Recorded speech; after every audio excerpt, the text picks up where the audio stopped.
Mahito is in possession of one of the most lethal curse techniques in all of Jujutsu Kaisen, Idol Transfiguration. With such a potent curse technique, the community has definitely acknowledged the threat that he would pose to majority of the verse.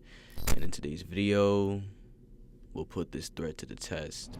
What's up guys, Restless Gambler here, and in today's video, we've got a versus battle that's been a long time coming. Back during the beginning of my YouTube journey, I made a short explaining why I think Hakari beats Mahito, but honestly, I don't think what I said was fair to either combatant. So I brought it upon myself to do right by both these characters and really find out who would come out on top. Before getting into the video, YouTube woke me up last night to tell me only 20% of the people watching my content is subscribed. If you enjoy JJK content like this, go ahead and subscribe. You get more videos and we'll both be happy.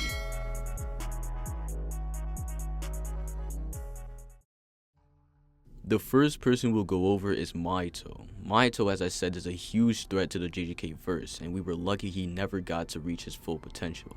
But in this video, we'll go in depth into Mahito's scaling and put him against the likes of the Restless Gambler without missing a beat. Mahito is a character who progresses massively fast throughout the story, and to emphasize this, we'll go through his feats from his debut to before his demise at the hands of Kenjaku. As to start it off, we'll go over Mahito's strength. As you can probably tell, Mahito doesn't have many strength feats before he realizes he has a mortal enemy in the name of Yuji. And the main reason for this is because he would mainly rely on his curse technique's prowess. When he fights Nanami in chapter 22, he's never forced to go on the offensive with actual physicality, instead just trying to transfigure Nanami. In chapter 28, he's getting pressed by Yuji but transfigures his body to stab him, keeping him in place to finally use Idol Transfiguration. This isn't that much of a strength feat, however, because Yuji just casually walks it off and continues to pummel him. But keep in mind, this also wouldn't work against stronger sorcerers since he couldn't just use it on Nanami. But this is an early Mahito. In Shibuya, when he fights Yuji and Todo, we get to see Mahito use his physicality. In chapter 121, Mahito punches Yuji in the face with a fist reinforced with I don't know what the hell this is, but it's a reinforcement. And it was such a potent attack that it scarred Yuji for life. Then in chapter 127, after supposedly killing Nobara, he starts beating on a Yuji who isn't defending himself. Now, after the Black Flash, he enters a state of focus, unlocking 120% of his potential. And with this amp, he hits Todo in the stomach with a Black Flash, and Todo had to use all of his cursed energy to reinforce that part of his body. For speed, this too is a stat that Mahito grows exponentially in the story over time. Before getting jumped by Nanami and Yuji, he's not able to touch a Nanami at 80% of his cursed energy under normal circumstances, and is only able to do it after transfiguring his legs to accelerate further.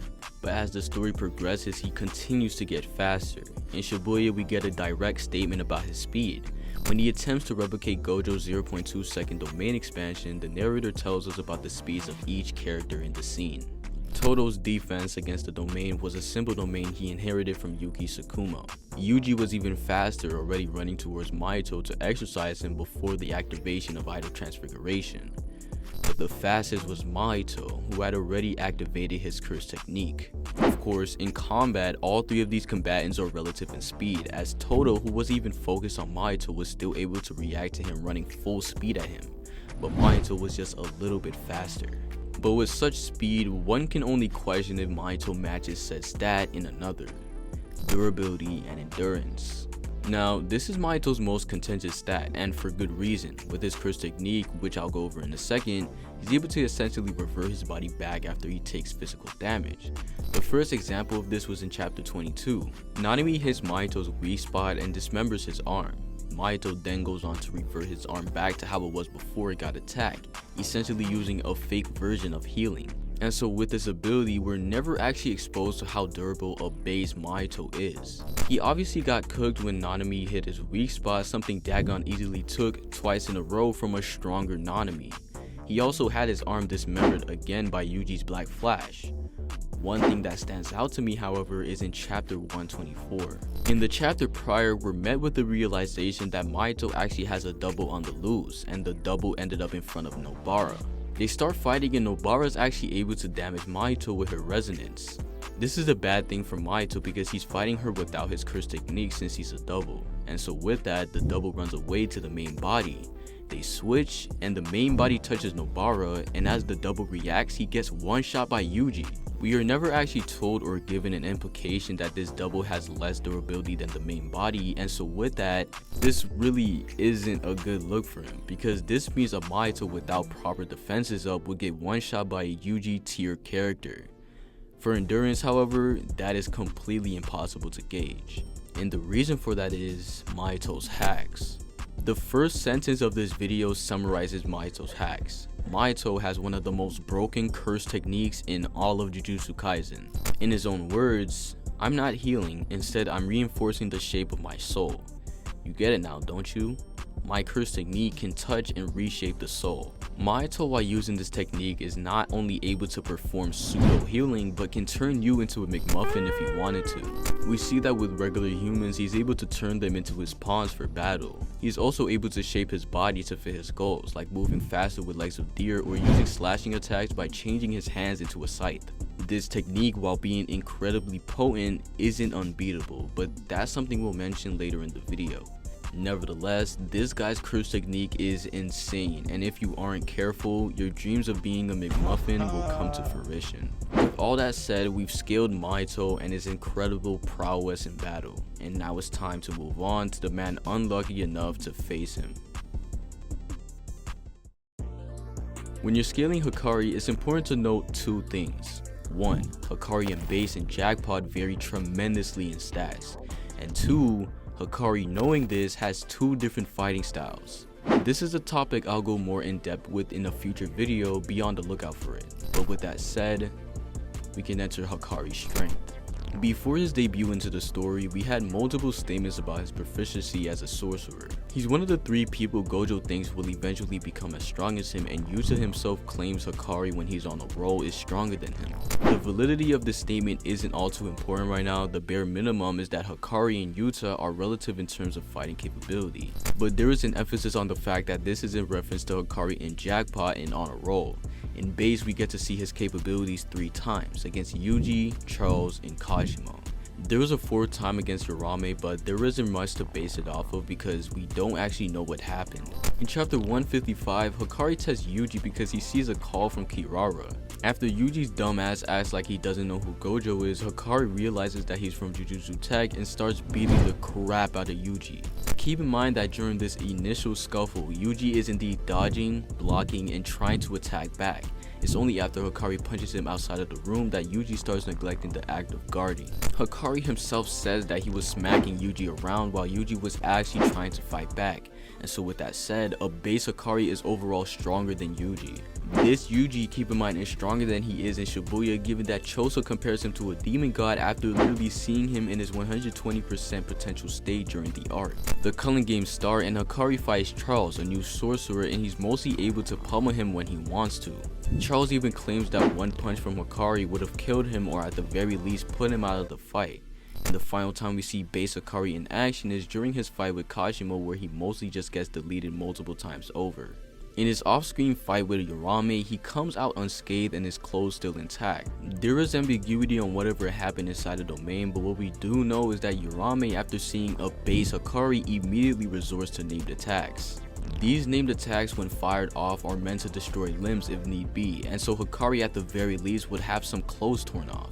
But this just isn't the case. The fact that they fought the entire time Kashimo vs Sukuna happened leads me to believe Hakari wasn't in guaranteed jackpot mode. And if that's the case, he's not using his pseudo spins, as it's stated he doesn't use them unless he's in guaranteed jackpot. Even more, to the people who don't read the story, Hakari cannot use pseudo spins after reach mode. So what we would have is a base Hakari fighting Urame while the reach scenario plays out. And with that in mind, a base Hakari could potentially be fighting on par with a beast like Urame. In Jackpot, it's a completely different story. When he fights Kashimo, it's so very obvious that he eclipses him in everything other than lethal attacks, since Kashimo has lightning.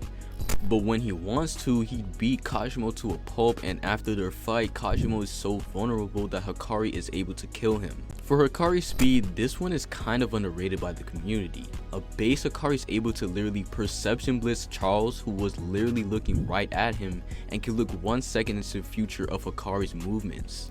And when he fights a bloodlusted Kashimo, while Kashimo runs at him when he's off guard, he's able to box with him. given Hakari still gets violated, but he's still able to keep up for the most part. In Jackpot, Hakari's speed skyrockets. Previously, I said it was always clear that Hakari in Jackpot eclipsed Kashimo in every stat other than lethal attacks, and this of course applied to speed. In chapter 188, when Hakari decides to put more effort into the fight, he's suddenly able to blitz Kashimo and absolutely violate him in hand-to-hand combat. This is definitely a feat to be reckoned with, as Kashimo would put the beast on almost everyone in the verse if he wanted to in base. We actually get to see Hakari's speed during his fight with Urame, as he's able to continuously attack them in conjunction with the speed of his regeneration. But the fact that Hakari is in need of regeneration is something attributed to his durability and endurance. This is the main stat where we have to make a distinction between the fighting styles of Hakari. In base, or in a state where he isn't guaranteed to heal or revert his body back, Hakari fights regularly, throwing hands and avoiding attacks. The main example of this is in chapter 183 during his fight with Charles. He isn't guaranteed a jackpot in the next round and isn't in possession of pseudo-spins because of that, so you can see him dodging Charles' attacks even though he has 2-second precognition. But when Hakari is guaranteed a reversion of damage, Hakari changes his fighting style. When he fights Charles and finds out he has golden shutters, in other words a really high chance of getting a jackpot, he allows himself to get hit by Charles in the last second, because right after, he gets a jackpot and kicks him in the face. This is shown 2 more times after this. In chapter 188, Hakari literally says, "I'll sacrifice my body to get aggressive," and we see him able to blitz Kashimo.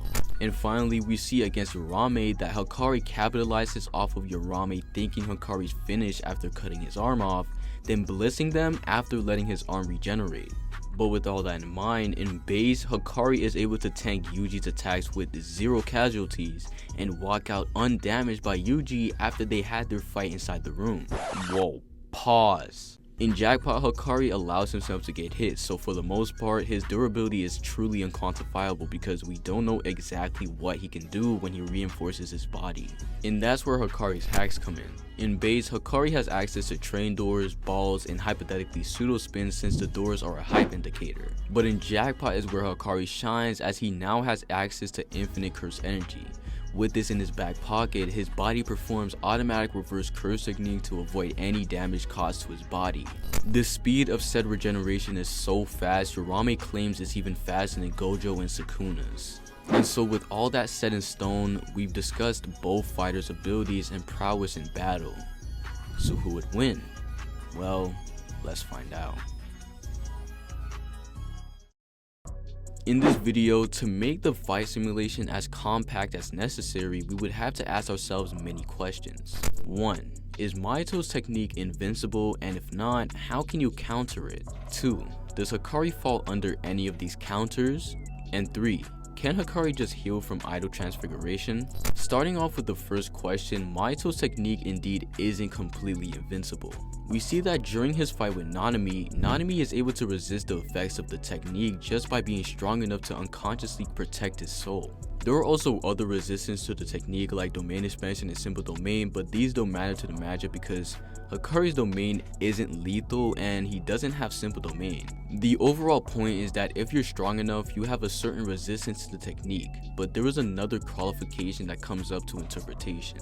When Nanami fights Mahito, his resistance is described to be cursed energy protecting his soul. But during this fight, we get emphasis to 2 different things that beg the question about whether or not Nanami's resistance was really just because he's strong. The first thing that is emphasized is that Mahito can tell from his soul that he's lying when Nanami denies bringing personal feelings to work. And the second thing emphasizes that Nanami has a binding vow where anytime before overtime, he's only at 80% cursed energy. Now, what I think this gives credence to is the fact that Nanami's personal binding vow keeps his cursed energy dormant in his soul. How else would your binding vow know that you've broken it other than your soul wavering? Of course, like I've already said, this is up to interpretation. But with both of these qualifications in mind, moving on to question 2, does Hakari fall under any of them? The plain answer is yes. On top of Hakari being clearly very strong, much stronger than Todo and Nanami, he also has a similar binding vow to Nanami, where he gambles infinite curse energy under the conditions that he gets a jackpot at terrible rates. With this in mind, a base Hakari would have decent resistance to the technique, and with jackpot, regardless of which interpretation you go for, has infinite resistance. And no, Mahito cannot just spam his Mahito cannot just spam his sure hit in his domain and get Hakari. That just does not work. With infinite cursed energy, either Hakari can unconsciously protect the soul because Nanami, someone with finite cursed energy, could, or his binding vow that allows an infinite supply of cursed energy would have cursed energy infinitely pouring from his soul. And the final question, can Hakari heal from idle transfiguration? Absolutely not. Previously I said that Hakari could just cut off his hand and heal it back like Todo, but this was completely disingenuous. What Mahito did to Todo here was likely explode his arm by shaping his arm accordingly. So that means if Todo were to use RCT, he wouldn't regain an arm because his arm is already gone from his soul shape. Now with all that said, let's enter a fight simulation. This fight will take place in Tokyo Colony 2. Same rules as always, whoever dies or gets knocked out first loses. So let's go and simulate the fight. Play the Budokai music. The fight will start with Mahito being on the offensive trying to touch Hakari. Now here's something we have to acknowledge for both of these characters. Hakari is an analytical fighter and Mahito in character lets people know of his ability. If Mahito has his hands covered in cursed energy and is trying to touch Hakari instead of punching him, Hakari will notice this and likely avoid his hands. At the same time, if Hakari starts punching Mahito and Mahito just continues reverting, Hakari will notice this. When Mahito realizes the confusion, he tends to reveal his curse technique. No matter which interpretation you go for, Hakari will be on the lookout for Mahito's hands. However, Hakari's speed outclasses Mahito as he's able to outpace a Yuji faster than the one that was boxing with Mahito. And so Mahito would never be able to touch a base Hakari. But at the same time, no matter how much Hakari tries to counter, Mahito continues to revert damage. And so the next action is up to you to choose, because regardless it would end up in Hakari's favor. Hakari realizing his attacks won't do anything would expand his domain, but if that doesn't happen, Mahito realizing he can't touch Hakari conventionally would expand his domain. But if Mahito does that, Hakari expands his own. One thing to keep in mind is that Hakari's domain is stated to be faster than Mahito's fastest domain, as well as better in tug of wars. So in both scenarios, regardless if Mahito tries to outtake Hakari's or if Mahito expands his first, Hakari's would win, and so Hakari would roll for a jackpot and eventually get it. Now it's Mahito versus Jackpot Hakari. A Mahito who would have lost his curse technique because of trying to expand his domain, and Hakari with hits exponentially stronger than any of Yuji's would blitz and pummel Mahito to the dirt. Reminder that Yuji could one-shot Mahito if Mahito gets blitzed or isn't able to react, and so it's not a reality to say Hakari can do the same, as we've seen him blitz a character like Kashimo. But what if we say Mahito never expands his domain when Hakari expands his? This means it's a Jackpot Hakari who's completely immune to his curse technique versus a Mahito who's completely immune to Hakari's attacks. But even if Mahito doesn't try to, the fight would come down to a battle of attrition. Hakari in character likes to find ways to run his opponent's curse energy out like he did against Kashimo. So continuously damaging Mahito would make Mahito need to use his curse technique continuously. With Mahito unable to expand his domain upon the risk of getting overtaken, Mahito unable to touch Hakari because of Hakari's speed, and Hakari being able to loop his domains because of those two conditions, Mahito loses 10 out of 10 times. So yeah, Hakari versus Yuta is still a question. So I guess you could say the fever of the restless gambler was much too hot for the cold-blooded cursed spirit.